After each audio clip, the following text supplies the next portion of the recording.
Ready for some high-speed oval action from the Iowa Speedway. Welcome back to Monday Night IndyCar action live on RaceSpotTV. We've seen 3 road courses and just 1 oval so far across the 2024 season 3. However, we know the action only bound to get more electric and more exciting as we work our way through the course of the summer. Hello everyone, welcome along. Arjuna Kankipati here, and very excited about what lies in store for the drivers and for us in terms of the racing action. Qualifying out on track right now, but let's take a look at that schedule. As mentioned, Road America, Laguna Seca, and of course Mid-Ohio most recently. Road courses for us to pick our way through, but when we went racing a couple of weeks ago at the Pocono Raceway, it was electric at the front between some of the Powerslide Motorsports teammates at the very end, dicing their way to the checkered flag. Not quite sure. That's what we're going to be in for here at a rather shorter track and, well, a bit more downforce maybe for these drivers, I hope, to try and carry their speed around the corners as compared to what they had at Pocono. Let's talk championship standings as well, with qualifying drawing to a close. Phil Krause currently sits as the provisional points leader, of course, the defending champion as well, with Kevin Burrell and Seb Alexander within about 150 points of your leader. Sam Carasala in close contention with Rashad Craig in the top 5 as well, before you get down to Nick Sudik, Olivia Hayward, Jason Green, Franz Bogner, Carlos Ruiz, Matt Taylor, and David Henger. And of course, hundreds, thousands of iRacers compete in this iRacing IndyCar Open Series. These just the top 12 drivers out on the board. Well, as mentioned, qualifying drawing to a close, and already the vast majority of drivers have set their times onto the board. They pop up on the left side of your screen, and Phil Krause, well, fastest by 45 thousandths of a second. It is a Powerslide Motorsports 1, 2, and 3, with Mark Murphy then the first of the non-Powerslide drivers, Kevin Burrell down in 5th. Olivia Hayward, the only driver left running out on track right now, albeit already completed the 2 attempts in qualifying. She will getting a bit more of race practice right now, and so let's jump on board and just watch the gears. A little bit of braking on occasion, and this tricky pit entry. Oh, and poor Olivia has just shown us exactly what not to do. 16 drivers' times on the board. Rashad Craig, Brett Pancari, Rob Malechka, one of the standouts with Benjamin Hackison, Olivia Hayward, and David Henger also not represented on the board as qualifying officially draws to a close. We have a barnstormer of a race. Yes, only 1 pit stop expected, but with 120 laps, potential stop and start affair. Who knows how this race is going to ebb and flow until we get to those final stages. Let's head down trackside, take a look at the starting grid, and see how they'll line up for the race that we have in store. And so private label team hype with Powerslide front row. Phil Krause, Jason Brophy separated by mere thousandths. Adam Blocker in the Powerslide Motorsports entry is then inside of Mark Murphy. He joins up with the Indy Alliance Racing crew. He's got Kevin Burrell and Matt Taylor then directly behind. John Bader for Nick Sudik, Evan Adams, and Seb Alexander make up the rest of the top 10, with Craig Forsyth and Lucas Lodato 11th and 12th positions. Brandon Roseborough, Sam Carasala, Robin Glennox, Tyler DeBosch, the final drivers with times on the board before you get to Rob Malechka and Brett Pancari, now ordered in the I-rating that they entered this race with. Rashad Craig, Benjamin Hackison, and then Olivia Hayward and David Henger, the 22 machines that get ready to duel here in the cornfields at the Iowa Speedway. And so, stop and start affair somewhat expected. Let's see what the over-under for cautions may be in chat. I can try and multitask. How many cautions do you think we'll see today? I'm going to put the option for 2, for 4, I'll go 6, and I'll go 8. Now, YouTube only allows us to do 4 options, so we'll find out what you think is the most likely scenario here as the final drivers get their marching instructions to head down trackside. I don't know. You take a look at the weather conditions, which will pop up on the bottom right corner of your screen. You'll see the wind. That's what I'm really a little bit concerned about, how that is going to gust around and blow the drivers around in their Dallara IR18s. Not quite sure how aggressive they are on their setup balances. And of course, they do have in-car adjustments. The anti-roll bars front and rear, if you do have them connected. Weight jacker as well. but you still need a solid baseline with which to work from. We'll get 2 pace laps before we see the green, by virtue of this being a short oval. Seb Alexander lines up in 10th. We're on board with his number 9. Robin Glennick sits in 15th position. The Michigan native sees all of that traffic in front of him to try and work his way past. And then you look behind from your race leaders on that front row. Pretty healthy view from the perspectives of both Phil Krause and Jason Brophy in there, matching private label team hype with Powerslide Motorsports entries. So right, we've got a handful of guesses down in our chat. No one seems to think that we're going 8 cautions deep. That's a good sign, I think. See a couple of people thinking 2, a few more thinking 4, but seems as though majority of the viewing audience going with the 6 expected cautions today. I'm going to be optimistic, you know. 125 laps.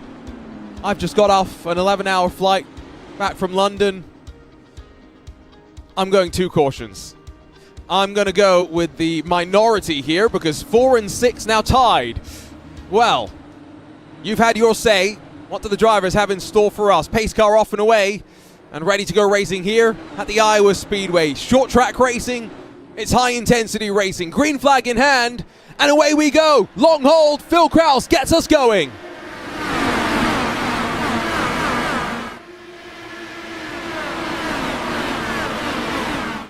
Build up the speed, try and figure out where you want to place your car.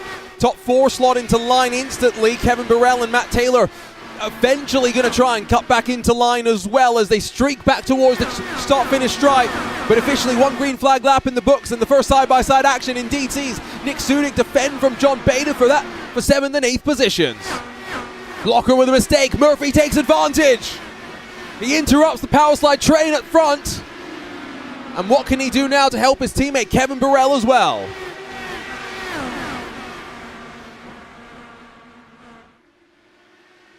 These laps are going to fly on past. You best believe that. 18-second lap times right now. Nick Sudik gets face full of dirty air from the cars in front. Watch Matt Taylor try and slide up the line of Kevin Burrell. Sudik's going to have to watch Bader for around the outside though.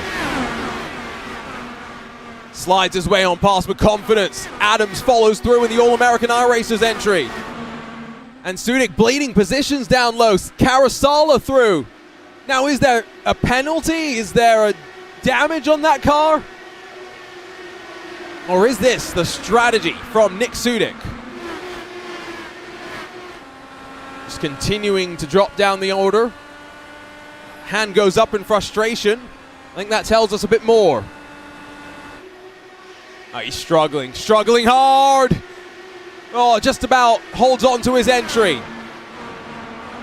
We'll go back up front. Mark Murphy closes up to Jason Brophy.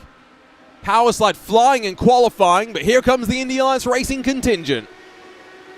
And this is what happened to see Adam Blocker lose that place to Mark Murphy. It only takes 1 small slip up, and Murphy straight on through. So officially now it's a remarkable 7 laps make that already complete. Drivers in the rhythm and starting to be stretched out around the track. We're almost 3 wide behind. Ron Malechka's had his fun in slicing and dicing through the field. He's already gained 7 positions so far. Sudik minus 10. He's the biggest loser.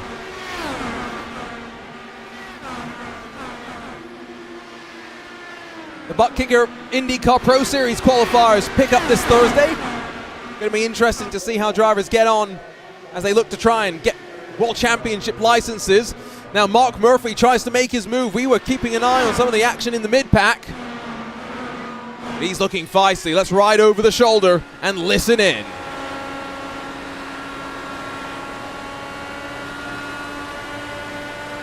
Jukes up the inside. And I don't think Brophy will be able to defend much longer. And indeed, Murphy +2, now up to 2nd. He's got 1.3 seconds to try and close on his next target, Phil Kraus. That Indy Alliance Racing car working very, very well underneath him.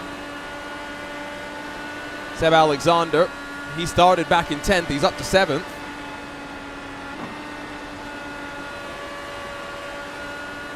Malechka's up to 9th now as well, so that charge and rampage forward in terms of moves being made continues. Can he get past Adams as well? He's going to slide up the track and he's going to completely run Adams out of road.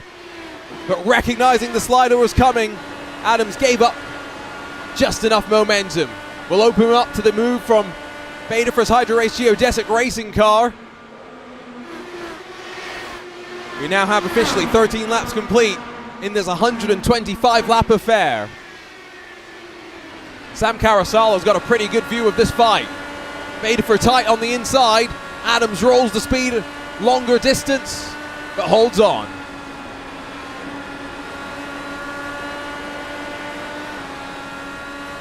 So Beta's trying to, once again, look up the inside.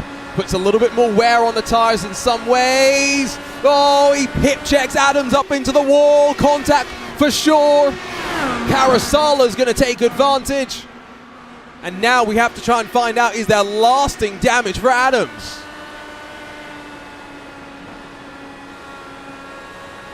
Just noting on the wing mirrors for Adams, he's got plenty of little things to keep an eye on. Break out my yellow pen for the first time in quite a while. Let's do a little better job of it, Arjuna. Mr. Broadcast Producer, there you go. Always nice when drivers take full advantage of the available space to have their car personalized exactly with every unique touch they want. So Adams loses another spot. Meanwhile, Seb Alexander, he passes Matt Taylor, but he's looking in his rearview mirrors because here comes Malechka next up to try and pass the Madworks machine.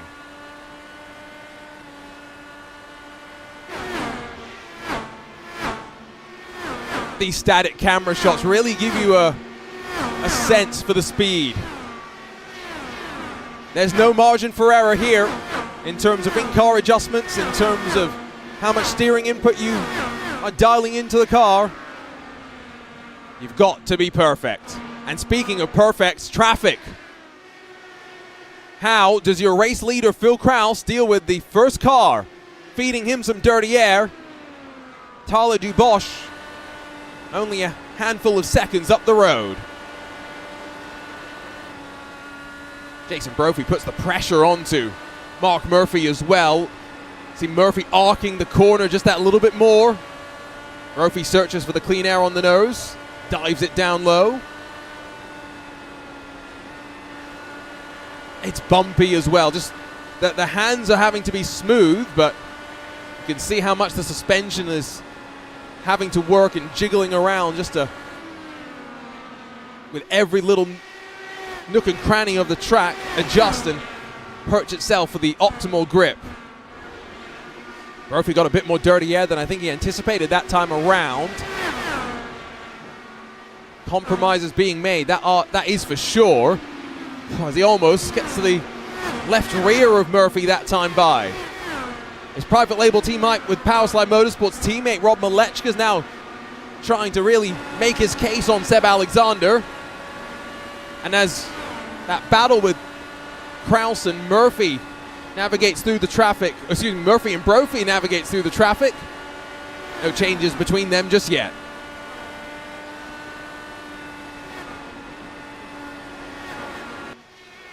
So the smooth hands of Rob Malechka working hard.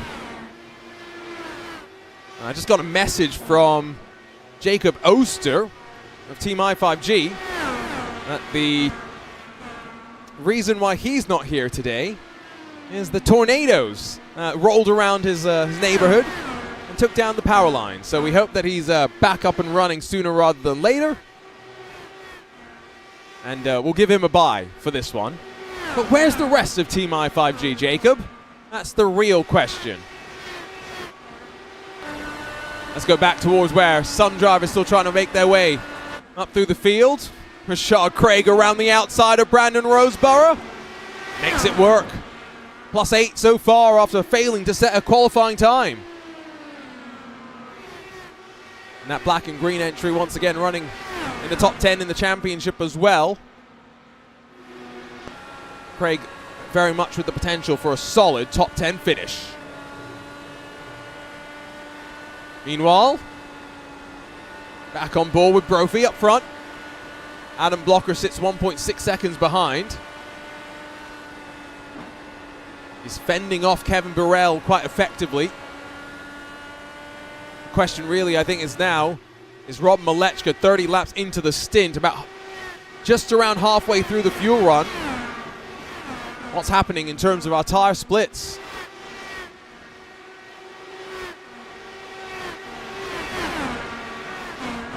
They pass Tyler Dubois now. Olivier Hayward also 1 lap down. David Henger the next to be in line. Malechka almost touches that yellow line, washes up slightly, but all under control for the time being as Phil Kraus. This is the heavy part of traffic. When you've got multiple cars in front of you. Kraus is only 2 or 3 tenths a lap quicker at this point in the run.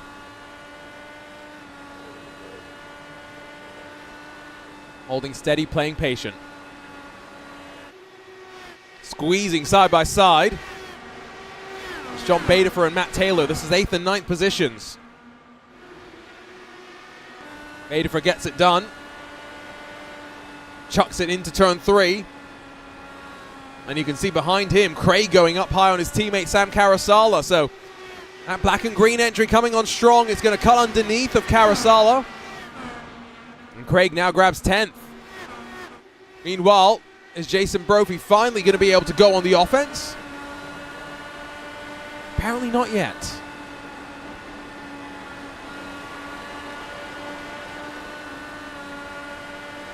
On to the 35th lap of the run. Once again, Brophy running that tighter line. It's working well for him. Not necessarily working to let him make the move. Meanwhile, Nick Sudik just in front of this little battle pack. Brent Pancari alongside of Craig Forsyth. Down low in that white and orange entry for Pancari, giving a car length and a car width and a bit to Forsyth up high. And then out of turn 2, blue and white, Forsyth, the number 11, officially holds on to 17th spot. Now, of course, when the NTT IndyCar Series visits Iowa this coming weekend, it will be with hybrids. We don't have that just yet. It's going to be very intriguing to see how that works on the ovals. We've, of course, got a bit of a taste for what it is going to be on the road courses at Mid-Ohio this past weekend, as Rashad Craig around the outside challenges and passes Matt Taylor with confidence. Curious what you all thought about the introduction of the hybrid, because I will be completely honest, I was driving back from Silverstone, didn't get a chance to watch it. Jason Brophy though, watch this. Around the outside of Murphy, traffic in front. They may go 3 wide at this point if it keeps like this. It's Robin Glenix fighting with David Henger. This is costing Brophy at least 3 or 4 tenths a lap to your race leader, and that's why he tried to go up high. Indeed, watch this. Will he split the middle? He's got to, he goes for it. Murphy can't follow initially. Can he do it into turn 3? He gets past David Henger, but not passing Glenix just yet. A little bit of a chop there, but finally, move made. Traffic passed. Red machines battling. Rob Malechka passes Kevin Burrell, and he's gone from 17th to 5th in just 41 laps. AJ Musselman jumps into chat to say spicy. I think that both describes what we're seeing here, and some of the excitement and expectation of the anticipation of a green flag pit stop run, especially when Jason Brophy's running in second. I'm gonna get a message about that one later, aren't I? Moving on. Your leader's really getting caught by traffic once more. So he's now just past Benjamin Hackerson. So up to 15th, 1 lap down.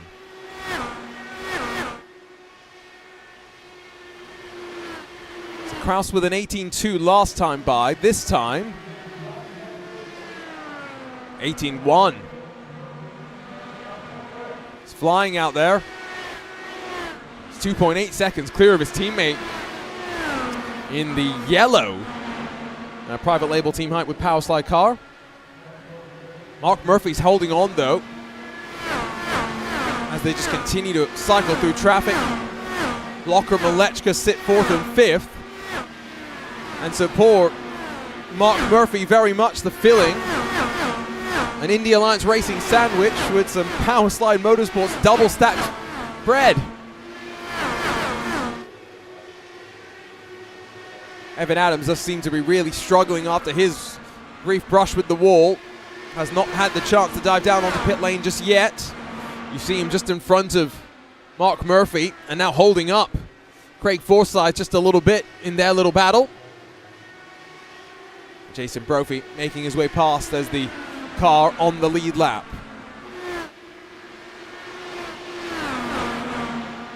AJ Musselman says, can we get through the pit cycle caution free?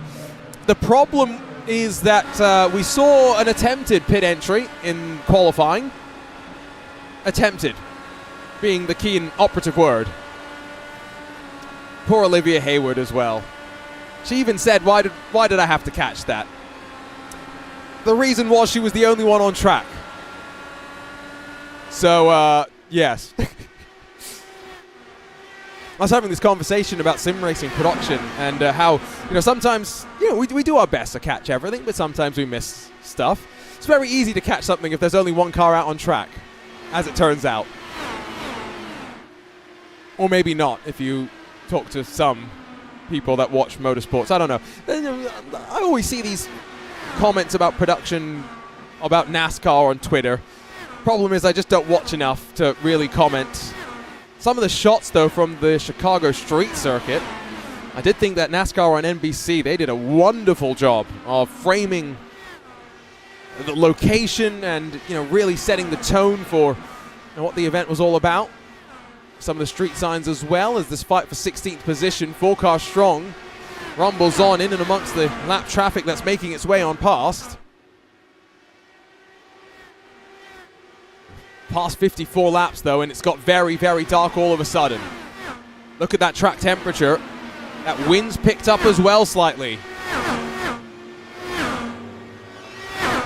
Now, as much as one may think, oh, tire fall off is a thing, Phil Kraus is only about 6 tenths slower than he was at the start of the race. You don't want to pit early here. Run as deep as you can, although not deep into the wall, if you are Phil Kraus. Now, Murphy and Blocker, they'll resume hostilities. Murphy made the move in the early stages to work his way past Blocker, who qualified in 3rd. You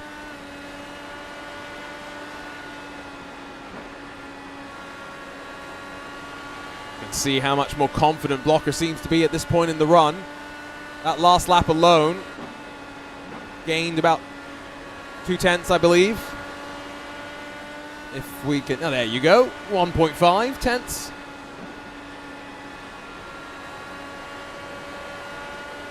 And Murphy, you saw it when Jason Brophy was hunting him down as well. That car seems a lot more comfortable, a groove higher than maybe the Power Slide car is able to run. So as Blocker works on this move, let's check back in with some of the other Indy Alliance Racing contingent in their own little battles. Blocker alongside at the stripe. Not going to be able to get the momentum into the opening corner, though. Kevin Burrell through traffic trying to defend. On the outside, here comes John Badefer. Rashad Craig sits there as well. And Badefer makes the move. Blocker makes the move as well. Double dose of action. And now Craig passes Burrell as well. Oh, amazing stuff.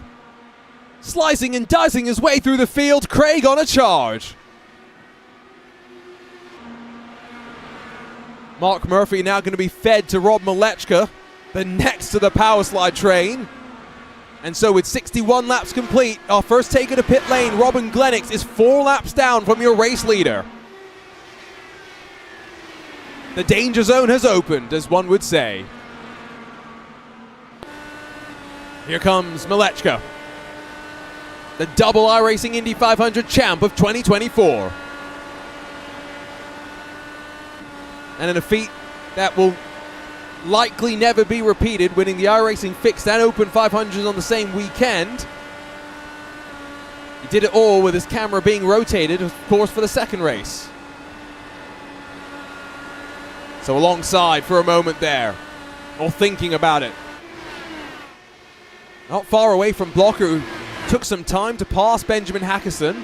Malechka takes no time to pass Mark Murphy though. Wow!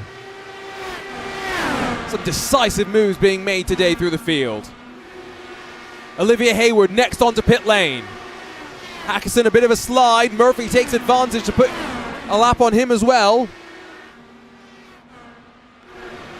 As Hackison bails down to pit lane.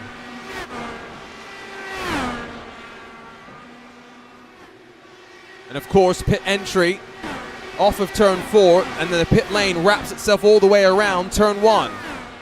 There you see Olivia Hayward on the bottom of the screen, ready to exit pit lane. Seems as though she was more successful in her race attempt in coming down to the box. No signs that your leader is going to be in yet. As that's another lap put on Craig Forsyth in the number 11 machine. So 13 drivers are left on your lead lap. And with a pit stop cycle to come, I think that number could end up even shrinking from here.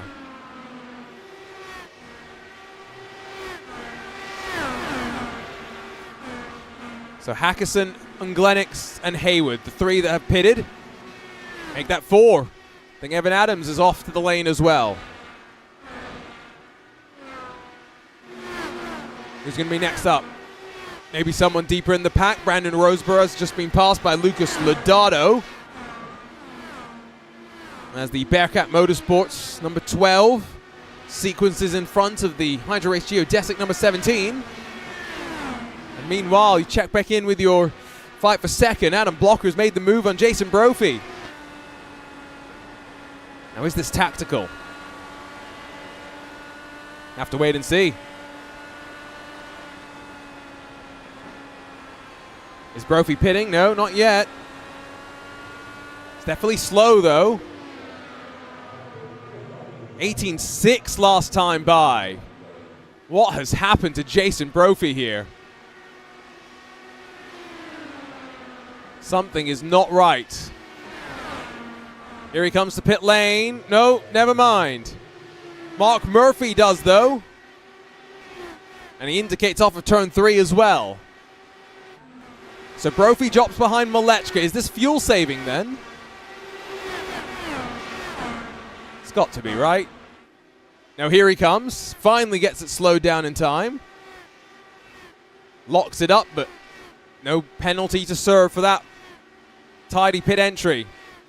3 wide incoming. Yes, indeed. Lucas Lodato thinks better of it. Matt Taylor on the high side holds on as the caution drops. Oh my days! The danger zone was open, and some have been dropped directly into it. Jason Brophy sits. Service ongoing. 1 lap down now, alongside of Mark Murphy, who might actually be scored as 2 laps down. Oh my days. Well, that will mean the rest of the drivers are down on pit lane now. Well, I'm still not quite sure why that caution is out. But we will get you an update when we can.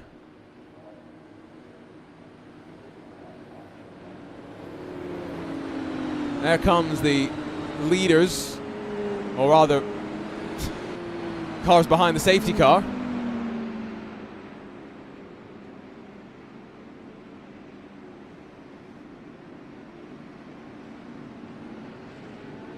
Have the replay for you here of what happened to bring out this caution. It was Benjamin Hackison who, both the left front and left rear, make contact with the inside wall there. And you could, oh, that car was... So he's already come down pit lane, let's not forget. Hits a bump, and I think that was the undoing. Just really couldn't have done much to keep it out of the wall either. So what's going to happen now? Brophy, I think, might end up jumping back onto the tail end of the lead lap. I don't think Mark Murphy's going to be as lucky. He is officially still a lap down. But we will wait and see.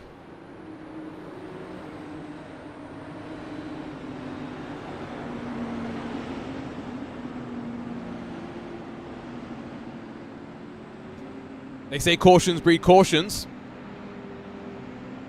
What are we in store for here? Of course, we do expect the drivers just behind the pace car to get waved on by before we can go back racing. I'll start with Evan Adams. And Craig Forsyth, Robin Glennox, and Olivia Hayward, who are all 3 laps down, but fighting in and amongst themselves.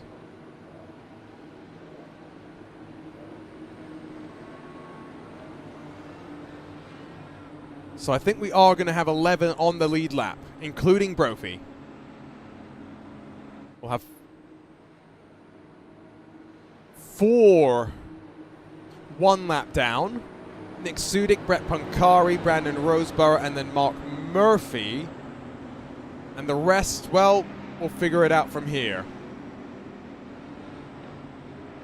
Benjamin Hackison has taken about 40 seconds of damage repairs and headed back out onto track.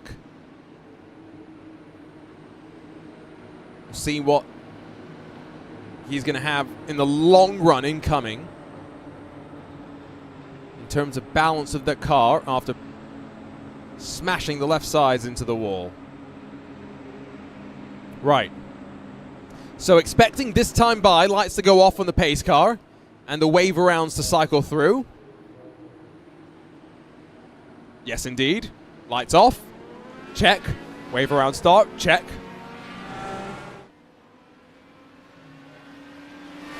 And so now our running order gonna get a lot more clear. Brophy confirmed as staying on the lead lap amongst all of that. He's got some passing to do, but Malechka could do it. Surely Brophy can do it too. Confirmation that Mark Murphy is 1 lap down, unfortunately. He was looking like the driver that could take the fight to the power slide drivers up front. Now, the burden rests with his teammate. Seb Alexander started in 10th up to 4th. So we get ready to turn up the engines here on the restart. It's going to be a showdown all the way to the very end. 47 to go. Phil Krause, Adam Blocker, and Rob Malechka at the front of the field. Let's hear the rumble of the Indy cars at Iowa Speedway.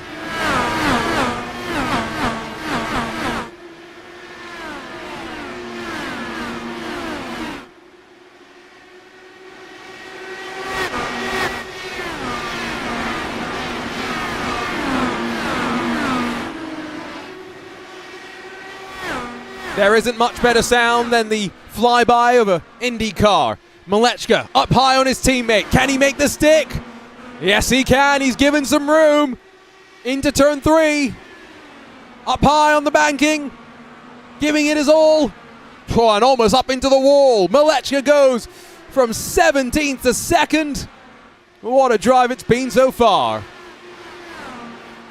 Separation opening up now between Badefer and Craig as the restart starts to build up the speed, the momentum. Riding on board with the second Indy Alliance Racing driver in the train.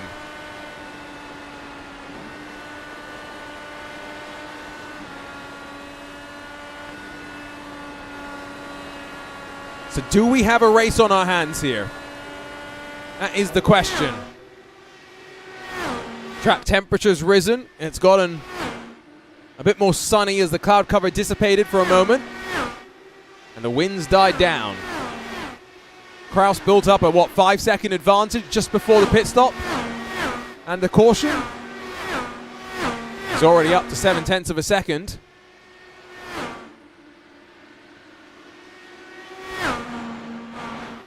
As they continue just to put in the laps on the tires. Left side of the screen, you can see the movers and shakers who's made plenty of moves. Craig and Malechka, the two that did not qualify and fought their way forward.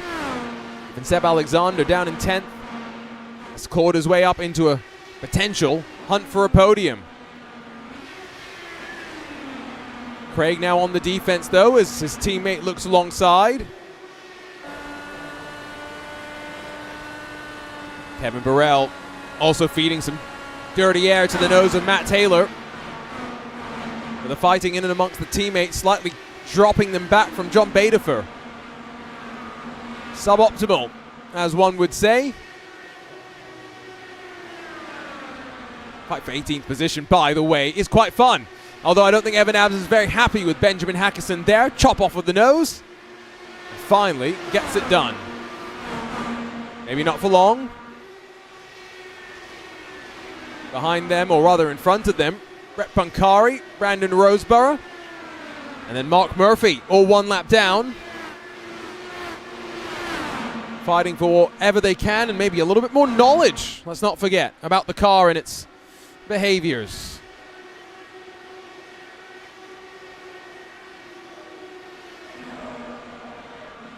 So much racing still left to come.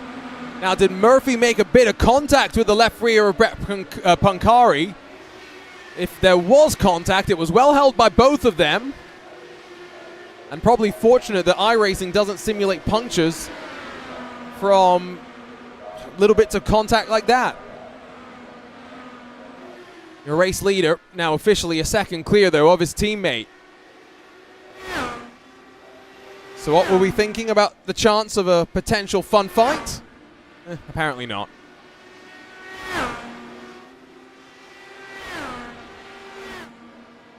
I tell you what though, this is one of those tracks that it's quintessential IndyCar, isn't it? It's not just about the Poconos, the Indies, the high-speed ovals. These tracks have their place as well. And they bring challenges to the drivers without any shadow of a doubt. It's going to be, again, part of the schedule for the VCO IndyCar Challenge. See it plenty more as well, I'm sure, in the Butt Kicker Pro Series qualifying and other sorts of things that will come in the future. So once you get this track dialed in, it holds you in good stead. Kevin Burrell passed Rashad Craig, 6th and 7th positions respectively there.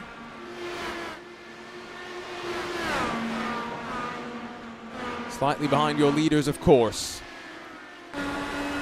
Riding on board with John Badefer. The black and gold Hydra Race geodesic entry. Seeing him get more and more comfortable on the ovals with Badefer. Definitely someone that in the past you maybe associate more seeing just on the road courses, but we're seeing his adaptability and his willingness to learn. I think that is for sure. So if we stay green, by the way, we've got 9 minutes of racing left here. It's not much time at all. That is if, though.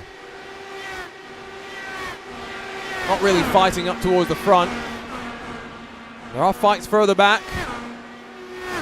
It's definitely something you always have to remember. Nick Sudik's having a fight with Mark Murphy. We've also got the squabble of Adams and Hackison.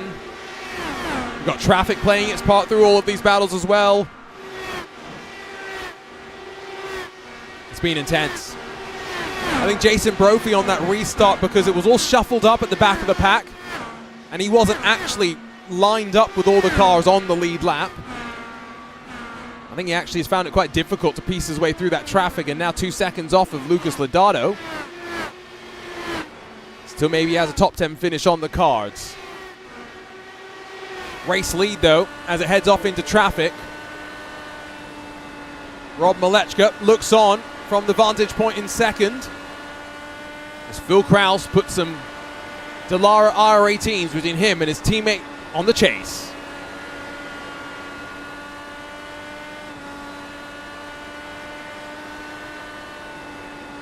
I love watching these onboards. Such small movements with the hands. Such big impacts. Scrub the tire. In that case, as Malechka almost runs up into the path of Olivier Hayward. That's going to cost 2 or 3 tenths, you'd assume. Going to give the advantage to Phil Krause. 1.4 at the line or so. 23 to go. John Badefer is on the hunt as well. Here's Seb Alexander.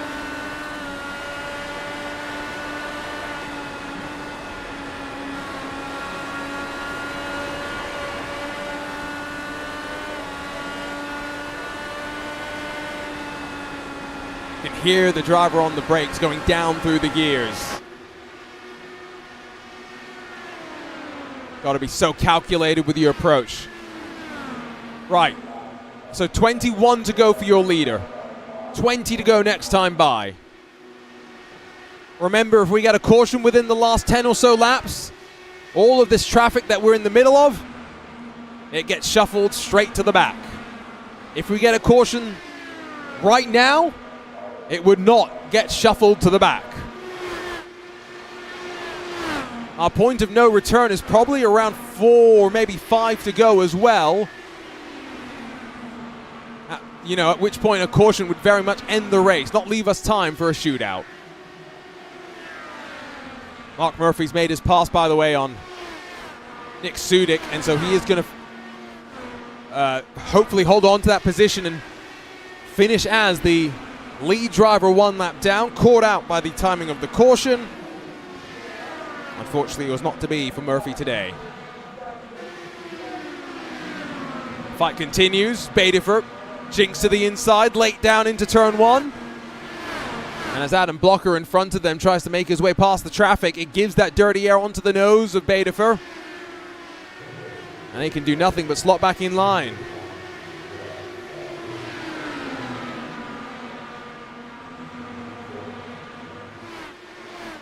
That's traffic. Paolo Dubois that they passed there. Just all over the rear wing is the Hydra Race geodesic black and gold entry.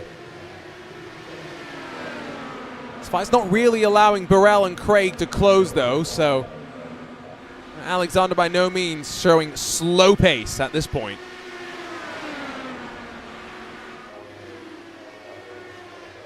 I'm sure the drivers are nervous now. If we go caution-free to the end, I think for the most part, moves are settled. 3 wide, splitting the traffic. Taylor and Carasala out through 1 and 2. Carasala tried to cut down low, but reminiscent of Mika Hakkinen and Michael Schumacher and Ricardo Zonta at Spa all those years ago, all those decades ago now. Albeit on an oval rather than at the top of the Kemmel Straight. Your race leader. Calm, cool, collected though. That's the sight. That next car in queue is Brett Pancari. After that, there's a big margin up to the next driver in line. That's all Phil Krause is thinking about right now. Carasala switches to the outside. Is this going to get him to move? Yes, it does.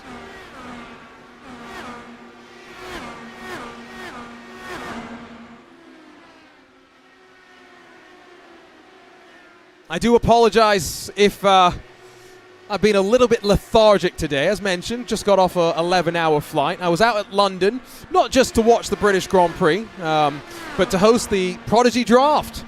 24 sim racers signed real racing contracts, including a couple of the drivers that compete in our VCO IndyCar Challenge, powered by Open Wheels. Eduardo Leo, Gustavo Ariel, amongst those drivers that got drafted, as well as Michael Romanidis. But it was an incredible day. We have 6 very incredible teams that are going to go racing later this year for the Prodigy 3 Racing Championship. It starts October 22nd and 23rd at the Atlanta Motorsports Park, and I can't wait to talk to you more about some of the other tracks that we'll be going racing at, as Craig and Carousel are now alongside. And once again, teammates locking horns in these closing stages. And this train includes Jason Brophy as well. So 7th through 11th. Kraus 1.4 clear of Malechka. Don't really think in the next 2 minutes there's time for that gap to come down. But if you look at this and you don't think there's going to be something that changes, I don't know what to tell you. Jason Brophy tries to go down low. Never going to work out. They're fanning out 4 wide. 4 distinct lanes all being run for drivers trying to find some clean air on the nose.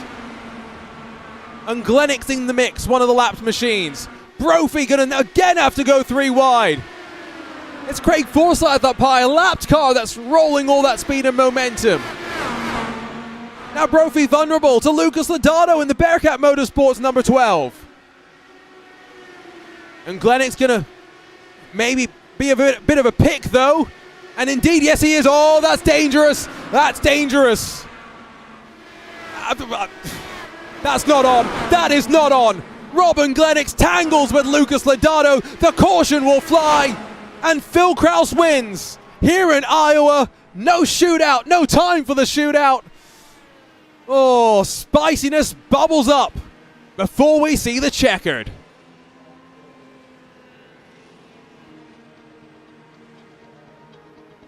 We'll grab some replays, but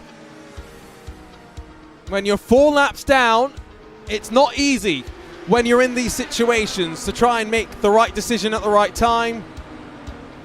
Matt Taylor does give a shove there to Glennick as well, so I think that is what sort of kicks off the actual incident. You know, but if you go back 30 more seconds, oh, it's just crazy.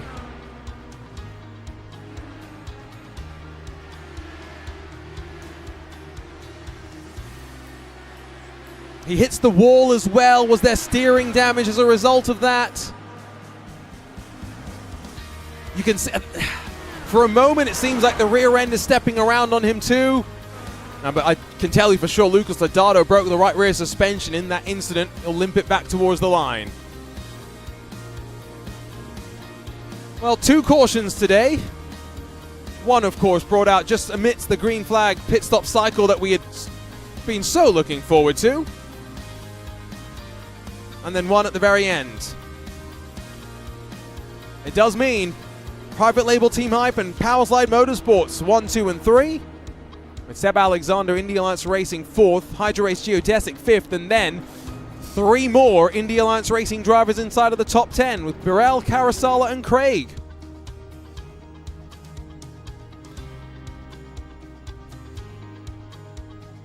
The more you watch the replays, the more you realize just how intense these situations are in traffic. And why, as Michael O'Brien did say earlier, this is a top 3 oval. It throws a bit of everything at everyone. We'll get this one additional lap under pacing before the checkered flag officially drops and Phil Kraus once again puts himself in victory lane.